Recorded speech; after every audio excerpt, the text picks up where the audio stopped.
कहानियों की श्रृंखला में आइए सुनते हैं मुंशी प्रेमचंद्र जी की लिखी हुई कहानी आखिरी तोहफा। सारे शहर में सिर्फ एक ऐसी दुकान थी जहां विलायती रेशमी साड़ी मिल सकती थी और सभी दुकानदारों ने विलायती कपड़े पर कांग्रेस की मुहर लगवाई थी। मगर अमरनाथ की प्रेमिका की फरमाइश थी, उसको पूरा करना जरूरी था। वह कई दिन तक शहर की दुकानों का चक्कर लगाते रहे, दोगुना दाम देने पर तैयार थे, लेकिन कहीं सफल मनोरथ न हुए और उसके तकाजे बराबर बढ़ते जाते थे। होली आ रही थी। आखिर वह होली के दिन कौन सी साड़ी पहनेगी? उसके सामने अपनी मजबूरी को जाहिर करना अमरनाथ के पुरुषोचित अभिमान के लिए कठिन था। उसके इशारे से वह आसमान के तारे तोड़ लाने के लिए भी तत्पर हो जाते। आखिर जब कहीं मकसद पूरा न हुआ तो उन्होंने उसी खास दुकान पर जाने का इरादा कर लिया। उन्हें यह मालूम था कि दुकान पर धरना दिया जा रहा है। सुबह से शाम तक स्वयं सेवक तैनात रहते हैं और तमाशाइयों की भी हरदम खासी भीड़ रहती है। इसलिए उस दुकान में जाने के लिए एक विशेष प्रकार के नैतिक साहस की जरूरत थी और यह साहस अमरनाथ में जरूरत से कम था। पढ़े लिखे आदमी थे, राष्ट्रीय भावनाओं से भी अपरिचित न थे, यथाशक्ति स्वदेशी चीजें भी इस्तेमाल करते थे, मगर इस मामले में बहुत कट्टर न थे। स्वदेशी मिल जाए तो बेहतर, वरना विदेशी ही सही, इस उसूल के मानने वाले थे। और खासकर जब उसकी फरमाइश थी तब तो कोई बचाव की सूरत ही न थी। अपनी ज़रूरतों को तो वह शायद कुछ दिनों के लिए टाल भी देते, मगर उसकी फरमाइश तो मौत की तरह अटल है। उससे मुक्ति कहाँ? तय कर लिया कि आज साड़ी जरूर लाएंगे, कोई क्यों रोके? किसी को रोकने का क्या अधिकार है? माना स्वदेशी का इस्तेमाल अच्छी बात है, लेकिन किसी को जबरदस्ती करने का क्या हक है? अच्छी आज़ादी की लड़ाई है, जिसमें व्यक्ति की आज़ादी का इतना बेदर्दी से खून हो। यूं दिल को मजबूत करके वह शाम को दुकान पर पहुंचे। देखा तो 5 वॉलंटियर पिकेटिंग कर रहे हैं और दुकान के सामने सड़क पर हजारों तमाशाई खड़े हैं। सोचने लगे, दुकान में कैसे जाएं? कई बार कलेजा मजबूत किया और चले, मगर बरामदे तक जाते जाते हिम्मत ने जवाब दे दिया। संयोग से एक जान पहचान के पंडित जी मिल गए। उनसे पूछा, क्यों भाई, यह धरना कब तक रहेगा? शाम तो हो गई। पंडित जी ने कहा, इन सिरफिरों को सुबह और शाम से क्या मतलब? जब तक दुकान बंद न हो जाएगी यहाँ से न टलेंगे। कहिए, कुछ खरीदने का इरादा है? आप तो रेशमी कपड़ा नहीं खरीदते। अमरनाथ ने विवशता के साथ जवाब दिया,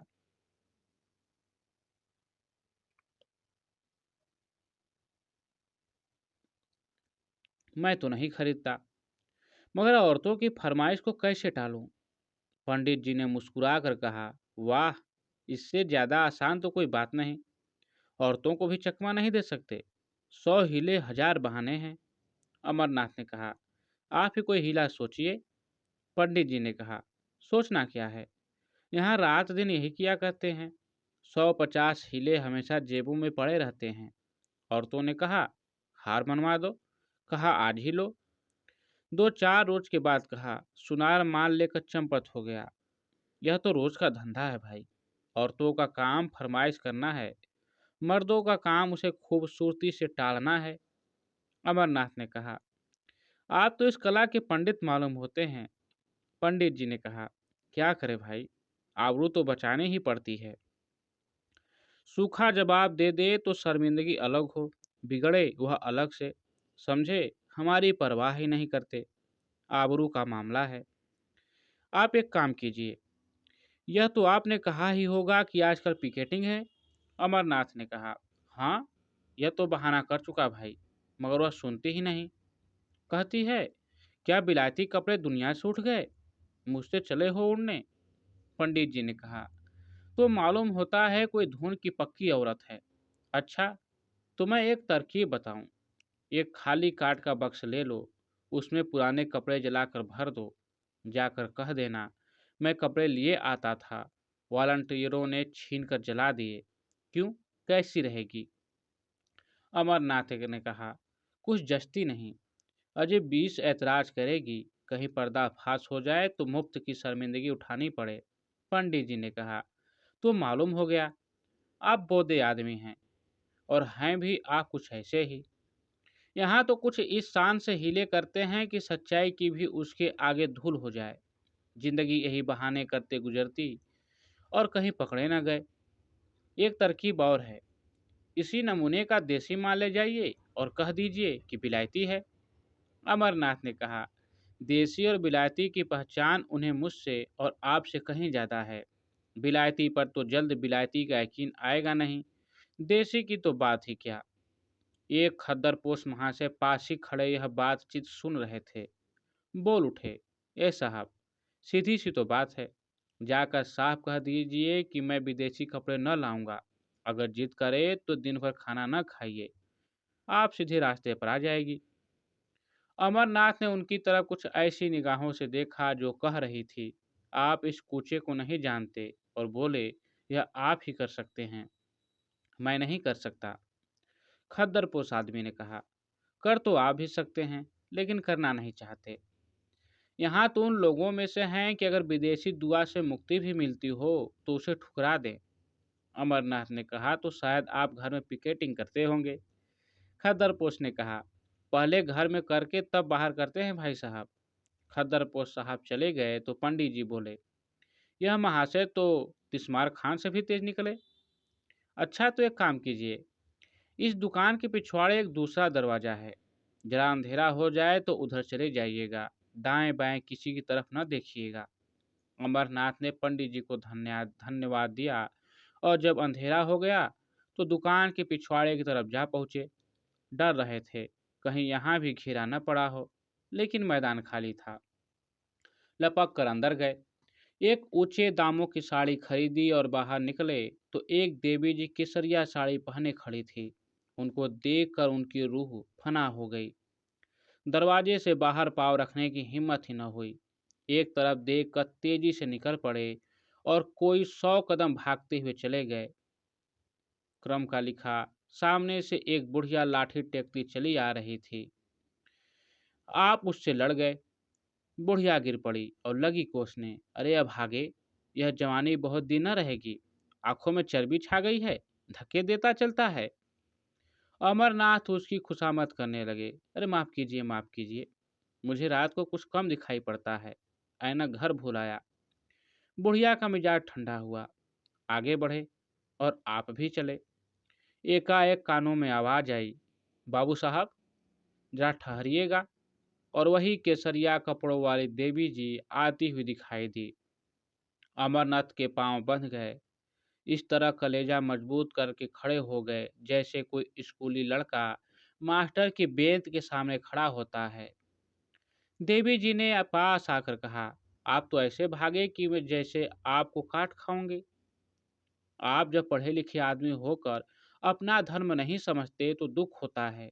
देश की क्या हालत है, लोगों को खदर नहीं मिलता, आप रेशमी साड़ियाँ खरीद रहे हैं। अमरनाथ ने लज्जित होकर कहा, मैं सच कहता हूँ देवी जी, मैंने अपने लिए नहीं खरीदी, एक साहब की फरमाइश थी। देवी जी ने झोली से एक चूड़ी निकालकर उनकी तरफ बढ़ाते हुए कहा, ऐसे हीले रोज ही सुना करती हूँ, या तो आप उसे वापस कर दीजिए या लाइए हाथ में चूड़ी पहना दूँ।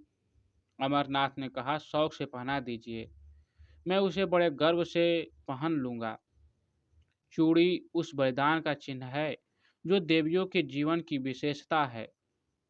चूड़ियाँ उन देवियों के हाथ में थी जिनके नाम सुनकर आज भी हम आदर से सिर झुकाते हैं। मैं तो उसे शर्म की बात नहीं समझता। आप अगर कोई चीज पहनाना चाहे तो वह भी शौक से पहना दीजिए। नारी पूजा की वस्तु है, उपेक्षा की नहीं। अगर स्त्री जो कौम को पैदा करती है चूड़ी पहनना अपने लिए गौरव की बात समझती है, तो मर्दों के लिए चूड़ी पहनाना क्यों शर्म की बात हो। देवी जी को उनकी इस निर्लज्जता पर आश्चर्य हुआ, मगर वह इतनी आसानी से अमरनाथ को छोड़ने वाली न थी। बोली, आप बातों के शेर मालूम होते हैं, अगर आप हृदय से स्त्री की पूजा की वस्तु मानते हैं तो मेरी यह विनती क्यों नहीं मान जाते। अमरनाथ ने कहा, इसलिए कि यह साड़ी भी एक स्त्री की फरमाइश है। देवी जी ने कहा, अच्छा चलिए, मैं आपके साथ चलूंगी, जरा देखूं आपकी देवी जी किस स्वभाव की स्त्री हैं। अमरनाथ का दिल बैठ गया। बेचारा अभी तक बिन ब्याहा था, इसलिए नहीं कि उसकी शादी न होती थी, बल्कि इसलिए कि शादी को वह एक आजीवन कारावास समझता था। मगर वह आदमी रसिक स्वभाव के थे, शादी से अलग रहकर भी शादी के मजों से अपरिचित न थे। किसी ऐसे प्राणी की जरूरत उनके लिए अनिवार्य थी जिस पर वह अपने प्रेम को समर्पित कर सके, जिसकी तरावट से वह अपनी रूखी सूखी जिंदगी को तरोताजा कर सके, जिसके प्रेम की छाया में वह जरा देर के लिए ठंडक पा सकें, जिसके दिल में वह अपनी उमड़ी हुई जवानी की भावनाओं को बिखेर कर उनका उगना देख सके। उनकी नज़र से मालती को चुना था, जिसकी शहर में धूम थी। इधर 1.5-2 साल से वह इसी खलिहान के दाने चुना रहे थे। देवी जी के आग्रह ने उन्हें थोड़ी देर के लिए उलझन में डाल दिया। ऐसी शर्मिंदगी उन्हें जिंदगी में कभी न हुई थी। बोले, आज तो वह एक न्योते में गई हैं, घर में न होंगी। देवी जी ने अविश्वास से हंसकर कहा, तो मैं समझ, यह आपकी देवी जी का कसूर नहीं, आपका कसूर है। अमरनाथ ने लज्जित होकर कहा, मैं आपसे सच कहता हूँ, आज वह घर पर नहीं। देवी जी ने कहा, कल आ जाएंगी? अमरनाथ ने बोला, हाँ, कल आ जाएंगी। देवी जी ने कहा, तो आप यह साड़ी मुझे दे दीजिए और कल यहीं आ जाइएगा। मैं आपके साथ चलूंगी और मेरे साथ 2-4 बहनें भी होंगी। अमरनाथ ने बिना किसी आपत्ति के वह साड़ी देवी जी को दे दी और बोले, बहुत अच्छा, मैं कल आ जाऊंगा। मगर क्या आपको मुझ पर विश्वास नहीं है? जो साड़ी की जमानत जरूरी है। देवी जी ने मुस्कुराकर कहा, सच्ची बात तो यही है कि मुझे आप पर विश्वास नहीं। अमरनाथ ने स्वाभिमान पूर्वक कहा, अच्छी बात है, आप इसे ले जाए। देवी ने क्षण भर बाद कहा, शायद आपको बुरा लग रहा हो कि कहीं साड़ी गुम न हो जाए। इसे आप लेते जाइए, मगर कल आइए जरूर। अमरनाथ स्वाभिमान के मारे बगैर कुछ कहे घर की तरफ चल दिए। देवी जी लेते जाइए करती रह गई। अमरनाथ घर न जाकर एक खद्दर की दुकान पर गए और 2 सूटों का खद्दर खरीदा। फिर अपने दर्जी के पास ले जाकर बोले, खलीफा, इसे रातों रात तैयार कर दो, मुहमांगी सिलाई दूंगा। दर्जी ने कहा, बाबू साहब, आजकल तो होली की भीड़ है, होली से पहले तैयार न हो सकेंगे। अमरनाथ ने आग्रह करते हुए कहा, मैं मुहमांगी सिलाई दूंगा, मगर कल दोपहर तक मिल जाए। मुझे कल एक जगह जाना है, अगर दोपहर तक न मिले तो फिर मेरे किस काम के न होंगे। दर्जी ने आधी सिलाई पेशी ले ली और कल तैयार कर देने का वादा किया। अमरनाथ यहाँ से आश्वस्त होकर मालती की तरफ बढ़े। कदम आगे बढ़ते थे, लेकिन दिल पीछे रहा जाता था। काश वह उनकी इतनी विनती स्वीकार कर ले कि कल 2 घंटे के लिए उनके वीरान घर को रोशन करे। लेकिन यकीनन वह उन्हें खाली हाथ देकर मुंह फेर लेगी, सीधे मुंह बात नहीं करेगी, आने का जिक्र ही क्या। एक ही बेमुरौवत है, तो कल आकर देवी जी से अपनी सारी शर्मनाक कहानी बयान कर दूं। उस भोले चेहरे की निस्वार्थ उमंग उनके दिल में एक हलचल पैदा कर रही थी। उन आंखों में कितनी गंभीरता थी, कितनी सहानुभूति, कितनी पवित्रता। उसके सीधे साधे शब्दों में कर्म की ऐसी प्रेरणा थी कि अमरनाथ का अपने इंद्रिय परायण जीवन पर शर्म आ रही थी। अब तक कांच के टुकड़े को हीरा समझकर सीने से लगाए हुए थे, आज उन्हें मालूम हुआ हीरा किसे कहते हैं। उसके सामने वह टुकड़ा तुच्छ मालूम हो रहा था। मालती की वह जादू भरी चितवन, उसकी वह मीठी अदाएं, उसकी शोखियां और नखरे, सब जैसे मुलम्मा उड़ जाने के बाद अपनी असली सूरत में नजर आ रहे थे और अमरनाथ के दिल में नफरत पैदा कर रहे थे। वह मालती की तरफ जा रहे थे, उसके दर्शन के लिए नहीं, बल्कि उसके हाथों से अपना दिल छीन लेने के लिए। प्रेम का भिखारी आज अपने भीतर एक विचित्र अनिच्छा का अनुभव कर रहा था। उसे आश्चर्य हो रहा था कि अब तक वह क्यों इतना बेखबर था। वह तिलिस्म जो मालती ने वर्षों के नाज रखरे हाव भाव से बांधा था, आज किसी छुमंतर से तार तार हो गया था। मालती ने उन्हें खाली हाथ देखकर त्योरिया चढ़ाते हुए कहा, साड़ी लाए या नहीं? अमरनाथ ने उदासीनता के ढंग से जवाब दिया, नहीं। मालती ने आश्चर्य से उनकी तरफ देखा, नहीं? वह उनके मुंह से यह शब्द सुनने की आदि न थी। यहाँ उसने संपूर्ण समर्पण पाया था। उसका इशारा अमरनाथ के लिए भाग्य लिपि के समान था। बोली, क्यों? अमरनाथ ने कहा, क्यों नहीं? नहीं लाए। मालती ने कहा, बाजार में मिली न होगी, तुम्हें क्यों मिलने लगी? और मेरे लिए? अमरनाथ ने कहा, नहीं साहब, मिली, मगर लाया नहीं। मालती ने कहा, आखिर कोई वजह? रुपए मुझसे ले जाते। अमरनाथ ने कहा, तुम खामखा जलाती हो, तुम्हारे लिए जान देने को मैं हाजिर रहा। मालती ने कहा, तो शायद तुम्हें रुपए जान से भी ज्यादा प्यारे हों। अमरनाथ ने कहा, तुम मुझे बैठने दोगी या नहीं? अमर ने कहा, मेरी सूरत से नफरत तो नहीं हो तो चला जाऊं।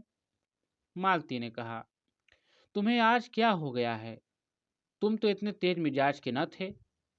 अमरनाथ बोले, तुम बातें ही ऐसी कर रही हो, तो आखिर मेरी चीज क्यों नहीं लाए?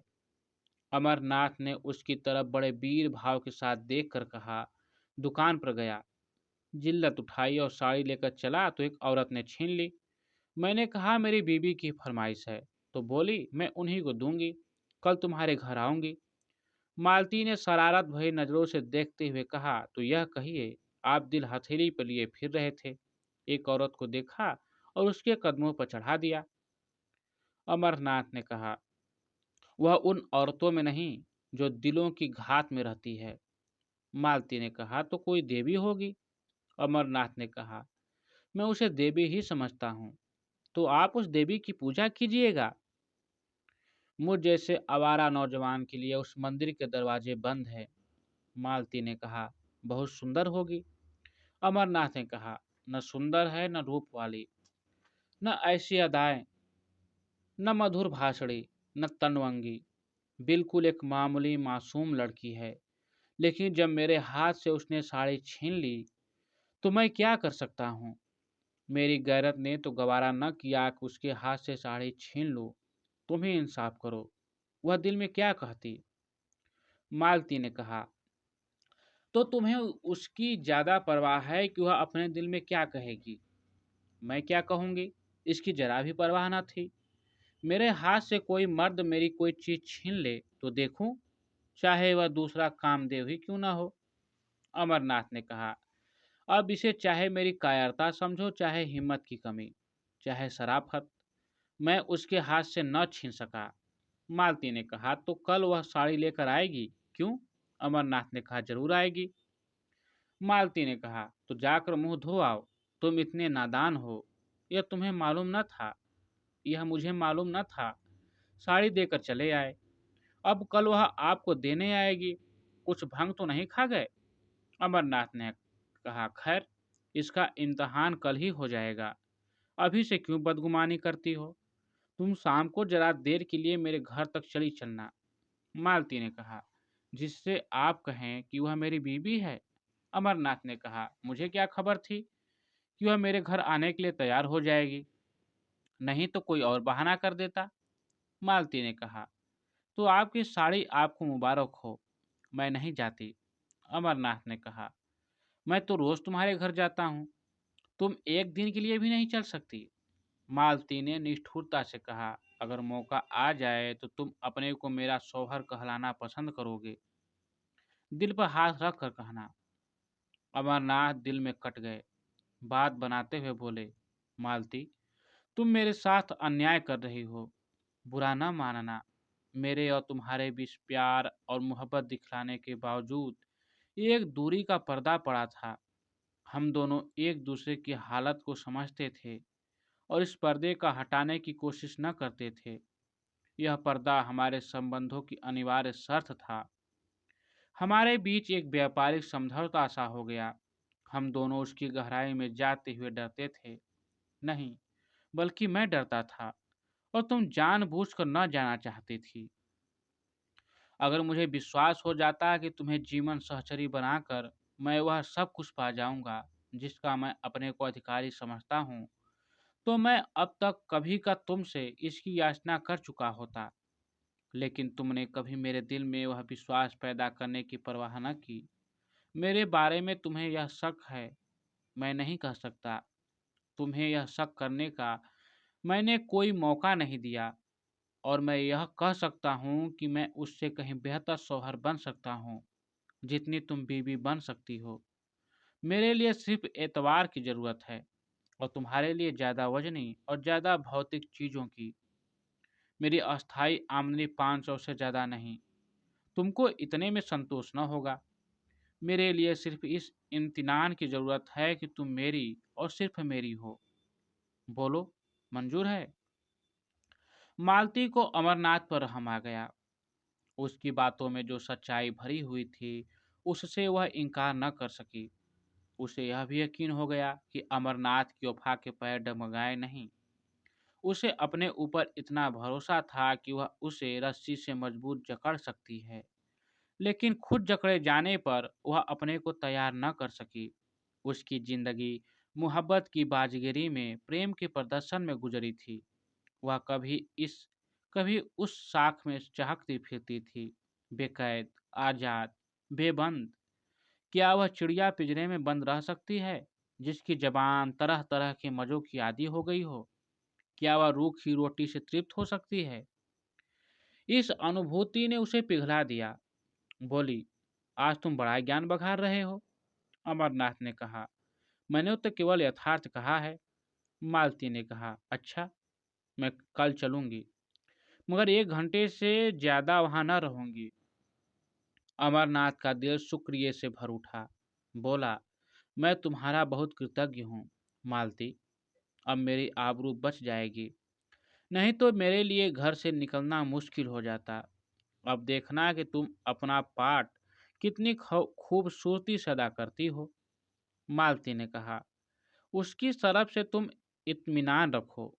ब्याह नहीं किया, मगर बारातें देखी है।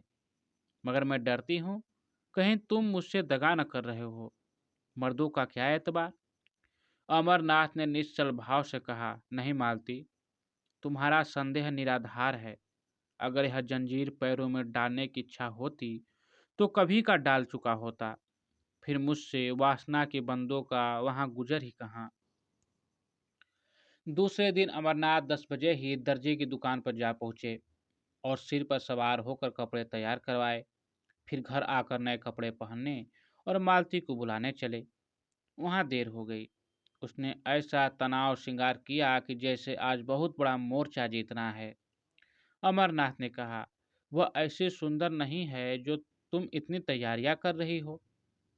मालती ने बालों में कंघी करते हुए कहा, तुम इन बातों को नहीं समझ सकते, चुपचाप बैठे रहो। अमरनाथ ने कहा, लेकिन देर जो हो रही है। मालती ने कहा, कोई बात नहीं। भय की उस सहज आशंका ने, जो स्त्रियों की विशेषता है, मालती को और भी अधिक सतर्क कर दिया था। अब तक उसने कभी अमरनाथ की ओर विशेष रूप से कोई कृपा न की थी। वह उससे काफी उदासीनता का बर्ताव करती थी। लेकिन कल अमरनाथ की भंगिका से उसे एक संकट की सूचना मिल चुकी थी, और वह उस संकट का अपनी पूरी शक्ति से मुकाबला करना चाहती थी। शत्रु को तुच्छ और अपदार्थ समझना स्त्रियों के लिए कठिन है। आज अमरनाथ को अपने हाथ से निकलते वह अपनी पकड़ को मजबूत कर रही थी। अगर इस तरह की उसकी चीजें एक एक करके निकल गई, तो फिर वह अपनी प्रतिष्ठा कब तक बनाए रख सकेगी। जिस चीज पर उसका कब्जा है, उसकी तरफ कोई आंख ही क्यों उठाए। राजा भी तो एक एक अंगुल जमीन के पीछे जान देता है। वह इस नए शिकारी को हमेशा के लिए अपने रास्ते से हटा देना चाहती थी, उसके जादू को तोड़ देना चाहती थी। शाम को वह परी जैसी अपनी नौकरानी और नौकर को साथ लेकर अमरनाथ के घर चली। अमरनाथ ने सुबह 10 बजे तक मर्दाने घर को जनानेपन का रंग देने में खर्चा किया था। ऐसी तैयारियां कर रखी थी जैसे कोई अफसर मुआयना करने वाला हो। मालती ने घर में पैर रखा तो उसकी सफाई और सजावट देखकर बहुत खुश हुई। जना ने हिस्से में कई कुर्सियां रखी थी। बोली, अब लाओ अपनी देवी जी को, मगर जल्द आना, वरना मैं चली जाऊंगी। अमरनाथ लपके हुए बिलायती दुकान पर गए। वहां आज भी धरना था। तमाशाइयों की वही भीड़ थी। वहां देवी जी नहीं। पीछे की तरफ गए तो देवी जी एक लड़की के साथ उसी भेष में खड़ी थी। अमरनाथ ने कहा, माफ कीजिएगा, मुझे थोड़ी देर हो गई। मैं आपके वादे की याद दिलाने आया हूँ। देवी जी ने कहा, मैं तो आपका इंतजार कर रही थी। चलो सुमित्रा, जरा आपके घर हो आए। कितनी दूर है? अमरनाथ ने कहा, बहुत पास है, एक तांगा कर लूंगा। 15 मिनट में अमरनाथ दोनों को लिए घर पहुंचे। मालती ने देवी जी को देखा और देवी जी ने मालती को। ये किसी रईस का महल था, आलीशान। दूसरी किसी फकीर की कुटिया थी, छोटी सी तुच्छ। रईस के महल में आडंबर और प्रदर्शन था, फकीर की कुटिया में सादगी और सफाई। मालती ने देखा, भोली लड़की है, जिसे किसी तरह सुंदर नहीं कह सकते, पर उसके भोलेपन और सादगी में जो आकर्षण था, उससे वह प्रभावित हुए बिना न रह सकी।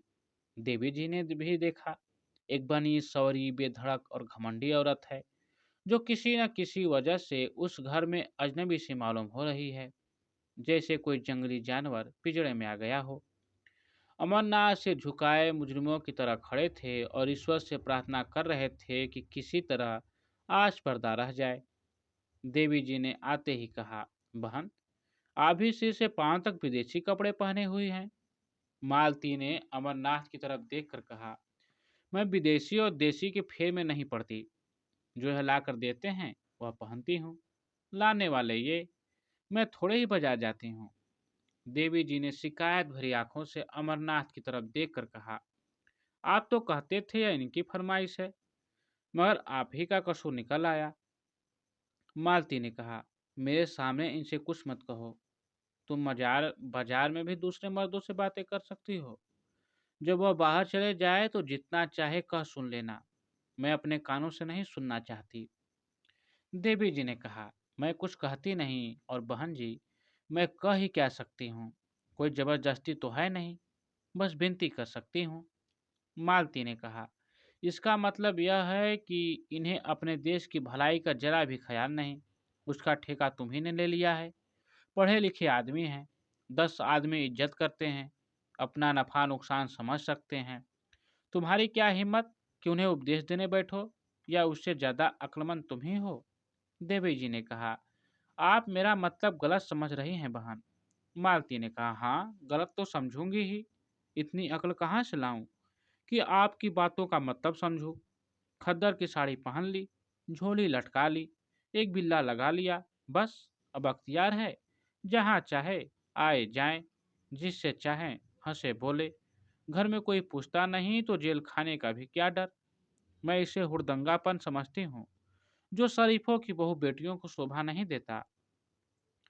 अमरनाथ दिल में कटे जा रहे थे, छिपने के लिए बिल ढूंढ रहे थे। देवी जी की पेशानी पर जरा बल न था, लेकिन आंखें डबडबा रही थी। अमरनाथ ने मालती से जरा तेज स्वर में कहा, क्यों खामखा किसी का दिल दुखाती हो? यह देवियां अपना ऐश आराम छोड़ कर यह काम कर रही हैं, क्या तुम्हें इसकी बिल्कुल खबर नहीं? मालती ने कहा, रहने दो, बहुत तारीफ न करो। जमाने का रंग ही बदला जा रहा है।